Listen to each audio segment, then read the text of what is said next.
Right breaking తనని MLC Alapati Rajendra Prasad kidnap చేశారని సంచలన ఆరోపణలు చేశారు Vijayawada Shatavahana college principal Srinivas.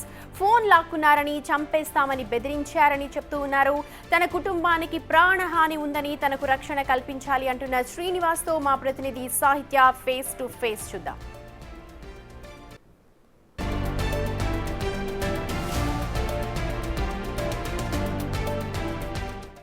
Satavahana college principal Vankayalapati Srinivas kidnap అయితే కలకలం రేపిందని చెప్పొచ్చు. అయితే ఇప్పుడు ఆ కిడ్నాప్ బారి నుంచి కూడా నిన్న రాత్రి 3 గంటల సమయంలో అయితే కనుక వాళ్ళు విడిచిపెట్టిన పరిస్థితి అయితే ఉంది. ఆ చెర నుంచి కూడా వంకాయలపాటి శ్రీనివాస్ ఇప్పుడు బయటకు వచ్చారు. ప్రస్తుతం మనతో బిగ్ టీవీతో ఎక్స్క్లూజివ్గా ఆయన మాట్లాడడానికి అయితే ఉన్నారు. సరే, ఏంటి కిడ్నాప్ అంటే? నిజంగా అంటే అంతమందిలో కూడా పగలు పూటనే మిమ్మల్ని థియేటర్స్ మాల్ దగ్గర నుంచి వాహనం ఎక్కించుకొని మరీ తీసుకెళ్లారు. ఎక్కడికి తీసుకెళ్లారు, ఏంటి, ఎవరు కిడ్నాప్ చేశారు, మీ ఆరోపణలు ఏంటి? మీరు ఆల్రెడీ కంప్లైంట్ కూడా చేసిన పరిస్థితి ఉంది.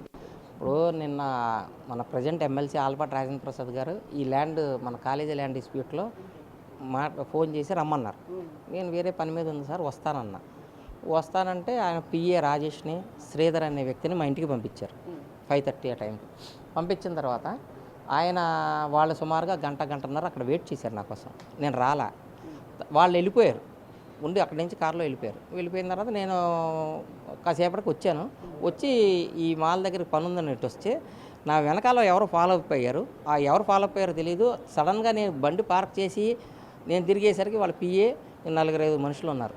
సార్ రమ్మంటున్నారు, రండి అన్నారు. నేను రానన్నా. ఎందుకు రావాలన్నా? రమ్మంటున్నారు, మీరు రావాల్సిందే అని చెప్పేసి బలవంతంగా కారు తీసుకొని నన్ను మధ్యలో కూర్చోబెట్టేసి కార్లో ఎక్కిచ్చేసుకుని గుంటూరు తీసుకెళ్ళిపోయారు. గుంటూరు మన ఆలపాటి రాజేంద్ర ప్రసాద్ ఓల్డ్ హౌస్ ఉంది, ఆ ఓల్డ్ హౌస్లో తీసుకెళ్ళి పైన కూర్చోబెట్టారు. నన్ను కూర్చోబెట్టిన తర్వాత ఈ లోపు మధ్యలో నా ఫోన్స్ తీసేసుకున్నారు. 2 ఫోన్స్ ఉన్నాయి, 2 తీసేసుకున్న తర్వాత ఆయన అప్పుడు ఏం చేశారంటే 10 నిమిషాలు పావుగంటగా ఆయన వచ్చి కూర్చొని ఇది రేపు సుప్రీంకోర్టులో లిస్టింగ్లో ఉంది, ఫాదర్తో సంతకం పెట్టించాలి, నువ్వు పెట్టించన్నారు. ఎంత డిస్ప్యూట్ నడుస్తుంది కదా సార్, ఇవన్నీ దాంతో చాలా డిస్కషన్స్ జరిగాయి మాకు. ఆయనకి బెదిరించారు, చేస్తానన్నారు. సరే, ఇక అంటే ఏమని బెదిరించారు మిమ్మల్ని? ఇప్పుడు నేను చేయగలిగిందంటే ఇక్కడ నుంచి నేను 2 నిమిషాలు నేనేం చేయలేను అనుకుంటున్నావా, నాది గవర్నమెంట్, నేను ఇప్పుడు పార్టీ ఇది, నేను 2 నిమిషాలు పడుతుంది ఇక్కడ నేను చేస్తే ఎవడొస్తాడు నీ వెనకాల, ఎవరు ఏం చేయగలుగుతారు అన్నారు. ఆ సిచ్యువేషన్లో అంతమందిలో నేను చేయగలిగింది ఏం చేయమంటారు, మీరు ఏం చేయమంటారు సార్ అన్నారు. నాకు ఒక మెయిల్ పెట్టమన్నారు. 2 లైన్స్ చెప్పారు. సుప్రీంకోర్టు జడ్జి లాయర్కి పెట్టమన్నారు, పెట్టేశాం. నా మెయిల్ నుంచే మా ఫాదర్ పేరుతో పెట్టమన్నారు, పెట్టేశాం, రాసాం. అయిపోయిన తర్వాత ఈలోపు ఇదంతా జరిగేలోపు మా అబ్బాయి సీసీ ఫుటేజ్ చేసుకుని వీళ్ళు అక్కడికి వెళ్ళారు, పోలీస్ స్టేషన్కి వెళ్ళి ఈలోపు మీడియాను పోలీస్ యాక్ట్ అయిపోయాం. పోలీస్ యాక్ట్ అయ్యేసరికి ఆయన నేను 3 రోజుల దాకా ఇక్కడి నుంచి నువ్వు కదిలేదు లేదు, ఇక్కడే ఉండాలన్నారు. అదేంటి సార్, నేను ఇంటికి వెళ్తాను, దీనివల్ల ఇదేంటంటే నేను చెప్పింది నువ్వు వినాల్సిందే, నువ్వు చెప్పింది నేను విన్నాను అన్న తర్వాత అప్పుడు ఈలోపు ఆ డీసీపీ గారు కంటిన్యూషన్ కాల్స్ చేస్తూనే ఉన్నారు. నాకు ఫోన్స్ వాళ్ళ దగ్గర ఉన్నాయి. ఆయనకు ఫోన్ చేశారు డైరెక్ట్గా, ఆలపాటి రాజేంద్ర ప్రసాద్ గారు ఫోన్ చేస్తే ఆయన ఫోన్ రెస్పాండ్ అయ్యి చెప్పి ఏమన్నారంటే, నేను లేదు, ఏమీ లేదు, అంత బాగానే ఉంది, ఊరికే మాట్లాడడానికి పిలిచాను అని నన్ను కూడా చెప్పమన్నారు. నేను కూడా వాళ్ళ ఎదురుగుండా మనం ఏం చెప్తే చెప్పాల్సిందే కదా. లేదండి మేడం, అంత బాగానే ఉంది, నేను సార్తో మాట్లాడడానికి వచ్చానని చెప్పాను. అయినా వాళ్ళు కంటిన్యూషన్ చేస్తూనే ఉన్నారు. ఇక తప్పనిసరి పరిస్థితే ఇదంతా ఇష్యూ రప్చర్ అయిపోతుందని అప్పుడు వాళ్ళ డ్రైవర్ని వాళ్ళని ఇచ్చి ఒక కారు ఇచ్చి నన్ను విజయవాడ డ్రాప్ చేశారు. రాజేష్, శ్రీకాంత్ మీకు కాల్ చేసి ఒక పర్టికులర్ ప్లేస్కి రమ్మన్నప్పుడు మీకు ఏమైనా అనుమానం వచ్చిందా, ఇలా కిడ్నాప్ చేయబోతారేమో, నన్ను ఎక్కడికైనా తీసుకెళ్తారేమో? నాకు ఆలపాటి రాజేంద్ర ప్రసాద్ గారు ఫోన్ చేసినప్పుడు డౌట్ వచ్చింది. అందుకే మాట్లాడారు ఆయన. మామూలుగా నువ్వు రా, ఒకసారి నీతో మాట్లాడాలన్నారు. దేనికి సార్ అన్న, ఇదే సుప్రీంకోర్టు ఇష్యూ ఉంది కదా, మాట్లాడదామన్నారు. 10 ఏళ్ళ నుంచి రాంది ఇప్పుడు ఎందుకు వచ్చిందంటే లిస్టింగ్లో వచ్చేసరికి వచ్చింది. అంతకు ముందు కూడా ఈయన చాలా డిఫరెంట్ పేపర్లో వాటిలో చాలా వచ్చింది, డిఫరెంట్ ఇష్యూస్లో జరిగింది. కానీ లాస్ట్గా ఏమైందంటే ఇవాళ వచ్చేసరికి ఆయన రియాక్షన్ మారిపోయింది. నువ్వు వస్తావా లేకపోతే నేను మీ ఇంట్లో, నా దగ్గర కాల్ రికార్డ్ ఉంది, నువ్వు వస్తావా లేకపోతే నేను ఇంట్లోకి వచ్చి కూర్చుంటానన్నారు. ఎందుకు ఆ ప్రాబ్లము, మళ్ళీ మా ఇంటి దాకా రావాల్సిన అవసరం లేదండి, నేను వస్తానన్నా. ఈలోపు నేను వచ్చేలోపే వాళ్ళు వచ్చేసిన పట్టుకెళ్ళిపోయారు. మనం వెళ్ళేటప్పుడు మీరు ఎవరికి ఫోన్ చేయడానికి కానీ ఏం ట్రై చేయలేదా? అంటే ఎవరికైనా చెప్దాం అరవడం కానీ ఇలాంటివి ఏమి చేయడానికి లేదు. వచ్చారు, నాకు గట్టిగా చేయి పట్టేసుకున్నారు, ఫోన్స్ పక్కన చేయి గట్టిగా పట్టుకుని వెంటనే కారు ఎక్కిచ్చేసారు నాకు.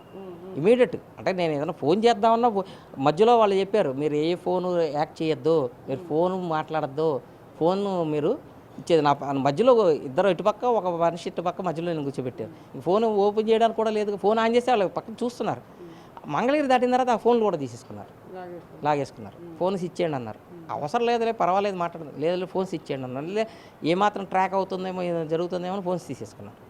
ఎప్పుడు లాస్ట్లో ఇచ్చారు. ఈలోపు పోలీసులు యాక్ట్ చేసిన తర్వాత మా అబ్బాయి మాట్లాడాను, నా ఫోన్ నుంచి మాట్లాడమంటే అప్పుడు ఇచ్చారు ఫోన్ తీసుకొచ్చి. అప్పటిదాకా ఫోన్ ఇవ్వాలి. ఫోన్ కూడా ఎక్కడికో పంపించారు, వేరే చోటకి. పోలీస్ కంప్లైంట్ ఇచ్చిన తర్వాత మిమ్మల్ని ట్రాక్ చేసిన తర్వాత ఫస్ట్ మీతో ఎవరు మాట్లాడారు? అంటే వాళ్ళు మీరు ఏమైనా అడిగారా, నన్ను ఎందుకు ఇలా తీసుకొచ్చి ఇక్కడ బంధించారు, లేకపోతే ఎందుకు నా ఫోన్ లాగేసుకున్నారని మీరు అడిగారా? అడిగాను.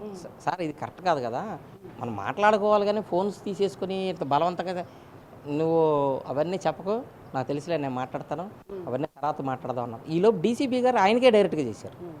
డీసీపీ ఆయనకే చేశారు డైరెక్ట్గా. ఆవిడ చేసి ఫస్ట్ ఏంటండి ఇట్లా మీ పేరు వచ్చింది, ఆవిడ మేడం గారు మాట్లాడారు.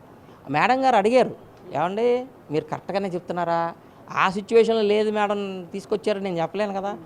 అదే మేడం వచ్చి నేను సార్తో మాట్లాడడానికి వచ్చాను. ఆవిడ కంటిన్యూషన్ కాల్ చేస్తూనే ఉన్నారు. ఆవిడ కంటిన్యూషన్ కాల్ చేయడం వల్లే ఆటోమేటిక్గా ఈయన స్లో అయిపోయారు. ఇష్యూ స్లో అయిపోయిన తర్వాత అప్పుడు ఇంకా నన్ను స్లో చేసి ఇక ఆలోచన చేసి ఏం చేయాలో వాళ్ళు ఆలోచించుకుని లాస్ట్కి నన్ను కారిచి పంపించేశారు. అయితే ఒకటి ఇవాళైనా రేపైనా ఏం ఇచ్చి పంపించారా రాత్రి? వాళ్ళ కార్లో సుమారుగా 12:30. ఏమైనా పెట్టారు తినడానికి కానీ, లేకపోతే అక్కడ ఏమైనా 2 సార్లు టీ ఇచ్చారు అంతే, ఇంకేం చేయలేదు. టీ ఇచ్చారు, తీసుకెళ్ళారు. వాళ్ళ కారులోనే వాళ్ళ డ్రైవర్ని ఇచ్చి పంపించారు. ముందు ఆయనే వస్తానన్నాడు, వచ్చి నేనే దింపుతానన్నాడు. మళ్ళీ తర్వాత లేదులే అని చెప్పి ఆయన కార్లో ఇచ్చి పంపించారు. సత్యనారాయణపురం పోలీస్ స్టేషన్లో మీరు ఆల్రెడీ కంప్లైంట్ ఇచ్చున్నారు, రాజేష్ కానీ వీళ్ళిద్దరు రెక్కి నిర్వహించారు, ఇలా మీ మీద ప్రాణహాని ఉంది అని చెప్పేసి. వాళ్ళు ఏమైనా రెస్పాండ్ అయ్యారా? అంటే మీరు వెళ్ళేవారు? లేదు, నేను అక్కడ ఉండగానే మా అబ్బాయి ఫోన్ నుంచి సిఏ గారు మాట్లాడారు. సత్యనారాయణపురం సిఏ గారు మాట్లాడారు. చాలాసేపు ఆయన కొన్ని క్వశ్చన్స్ అడిగారు. అక్కడే ఉండగానే ఈయన ఎవరు మాట్లాడినా ఫోన్ స్పీకర్ ఆన్ చేసి మాట్లాడమన్నాడు. అక్కడే ఉన్నాం కాబట్టి ఏం మాట్లాడినా స్పీకర్ ఆన్ చేసి మాట్లాడిచ్చారు. నేను ఆయనకు ఉన్నటువంటి సిచ్యువేషన్ అంటే ఏంటి డిస్ప్యూట్ ఏంటంటే ఆ 71 నుంచి ఉన్న డిస్ప్యూట్ చెప్పుకొచ్చా. ఏంటిది డిస్ప్యూట్ ఏంటి, ఏదన్నా ఎవరికైనా కావాల్సింది అంటే ఈ ల్యాండ్ మీద ప్రేమతోనే అందరూ వచ్చారు. అందరూ గొడవపడేది ఇప్పుడు ప్రజెంట్ ఏంటంటే ఈ ల్యాండ్ మీద ఇష్యూ. ఏంటంటే లాస్ట్ దానికి మా ఫాదర్ సంతకం కావాలి కాబట్టి ప్రెషరైజేషన్ మా మీద పడింది, అంతకుమించి ఏమీ లేదు ఇందులో. ఇంత డ్రామా జరిగింది. కిడ్నాప్ తర్వాత ఇంటికి వెళ్ళిన తర్వాత మీ ఫ్యామిలీ రియాక్షన్ ఏంటి? అంటే మీ అబ్బాయి కూడా ఆల్రెడీ కంప్లైంట్ ఇచ్చున్నారు కృష్ణలంక పోలీస్ స్టేషన్లో. వచ్చి తీసుకెళ్ళిన తర్వాత ఇంటికి వచ్చిన వాళ్ళు చాలా టెన్షన్ పడి ఉన్నారు. ఫాదర్ ఏమో 84 ఇయర్స్, ఆయనకి అసలు ఏం చెప్పలేదు. ఆయన చెప్తే ఆయన ఎక్కడ టెన్షన్ పడతారో ఆయన కూడా చెప్పలేని సిచ్యువేషన్. మా అబ్బాయి పాపం, ఆయన మా మిస్సెస్ అందరూ టెన్షన్గా ఉన్నారు వాళ్ళు. ఎందుకంటే మాకున్న మా ఫ్యామిలీ సిచ్యువేషన్లో నాకు కొంతమంది మా 2010లో మా వాళ్ళు కొంతమంది యాక్సిడెంట్లో చనిపోయారు. ఉన్నది కాస్త మంది. ఇలా జరిగి ఏదైనా సిచ్యువేషన్ అంటే సామాన్యుల్ని గవర్నమెంట్లో ఉన్నామని ఆ పవర్ చూపించి సామాన్యులను కిడ్నాప్ చేసేస్తే ఇప్పుడు బ్యాక్గ్రౌండ్ ఎవరు లేని వాళ్ళ సిచ్యువేషన్ ఏది. అదే నేను ఈ కాలేజీలో ఉన్నప్పుడు కిడ్నాప్ చేస్తే తీసుకెళ్ళిపోతే ఎవరికి తెలిసేది కాదు. బయట అక్కడ సీసీటీవీలు ఉన్న నా టైం బాగుండే బయట సీసీటీవీలు ఫుటేజ్ ఉన్న చోట నుంచి నన్ను తీసుకెళ్లారు కాబట్టి నేను ఇవాళ బయటకు తెలిసింది ఇష్యూ. అదే ఈ కాలేజీలోంచి వేరే చోట నేను తీసుకెళ్తే అసలు ఏం జరిగిందో ఎవరికి తెలిసేది కాదు. ఫోను ఏముంది ఆపేస్తారు, ఫోన్ స్విచ్ ఆఫ్ చేసేస్తారు. మనం ఎక్కడ ఉన్నామో కూడా తెలిసేది కాదు కదా. అది ఎప్పుడు తెలుస్తుంది? ఆఫ్టర్ టైం బీయింగ్, ఏదో వారం పోయిన తర్వాత 10 రోజులు పోయిన తర్వాత ఇది జరిగిందనే విషయం ఒకవేళ వాళ్ళు బయటకు వదిలితే చెప్తాం. బయటకు వదలలేని సిచ్యువేషన్ అప్పుడు ఏం చెప్పలేము కదా ఎవరికి. ఒక విద్యా వ్యవస్థలో మీరు ఒక ప్రిన్సిపల్గా ఉన్నారు. అయితే మిమ్మల్ని పర్టికులర్గా ఇలా కిడ్నాప్ చేయడం కానీ ఇదంతా చూసుకుంటే ఈ డ్రామా అంతా మీరు ఎవరికైనా కంప్లైంట్ చేద్దాం అనుకుంటున్నారు? అంటే ఫర్దర్గా అధికారులకు ఎవరికైనా చెప్దాం అనుకుంటున్నారు? నేనైతే ప్రజెంట్ సీఎం గారి దృష్టికి తీసుకెళ్తాను మేడం. సీఎం గారి దృష్టికి తీసుకెళ్తాను. నెక్స్ట్ స్థానిక పోలీస్ స్టేషన్లో మళ్ళీ కంప్లైంట్ ఇస్తాను జరిగిన ఇన్సిడెంట్. సిపి గారిని కలుస్తాను. ఇక ఎవరైతే కలవాలో వాళ్ళని మినిస్టర్ గారు ఎవరైనా సరే అపాయింట్మెంట్ ఇస్తే ట్రై చేసి వాళ్ళని కలిసి జరిగిన ఇన్సిడెంట్ వాళ్ళకి ఎక్స్ప్లెయిన్ చేస్తాను. ఇక వాళ్ళు ఏమి యాక్షన్ తీసుకుంటారో, వాళ్ళు ఎలా రియాక్ట్ అవుతారో వేసి చూడాలి. ఎందుకంటే వాళ్ళకి నేను సిపి గారికి డీజీపీ గారికి మెయిల్ పెట్టేస్తాను ఇవాళ. పెట్టేసి ఇంక వాళ్ళు ఏమేమి రియాక్ట్ చేస్తారు కంప్లైంట్స్ కాపీ అంటే వాళ్ళ డీజీ గారు కానీ వాళ్ళని కలవడాలంటే మనకి అపాయింట్మెంట్ అంత ఈజీగా దొరకదు. మెయిల్ పంపించి స్థానిక పోలీస్ స్టేషన్కి సిఐ గారు రమ్మన్నారు, కంప్లైంట్ ఇచ్చి నేను మిగతా ప్రాసెస్ కంప్లీట్ చేస్తున్నాను. ఫర్దర్గా ఇలా జరగకుండా కిడ్నాప్ కానీ లేకపోతే బెదిరింపు కాల్స్ కానీ ఇలాంటి ఏమీ రాకుండా ఉండేందుకు సెక్యూరిటీ కావాలని ఏమైనా అడుగుతాను మేడం. నాకు ఇలా మాకు మా ఫ్యామిలీకి థ్రెట్ ఉంది, ఇలా జరుగుతుంది అంటే గవర్నమెంట్లో ఉన్న వ్యక్తే ఇప్పుడు బయట వేరే వ్యక్తి చేయడం, గవర్నమెంట్లో ఉన్న వ్యక్తి చేసినప్పుడు ఏదైనా జరగచ్చు. పవర్ వాళ్ళ చేతిలో ఉంది. వాళ్ళు ఏం చేయగలిసినా మనం చేయగలిగింది ఏం లేదు. రియాక్ట్ అయ్యే సిచ్యువేషన్ కూడా మన చేతిలో ఉండదు. So we have to give I will aux the protection from the police. అంటే పోలీసు మీడియా ఇందులో ఎంటర్ అయిన తర్వాతే నేను ఫ్రీగా బయటకు రాగలిగాను. కాబట్టి పోలీస్కి మీడియాకి మిత్రులకి నేను కృతజ్ఞతలు చెప్పుకుంటాను. Thank you.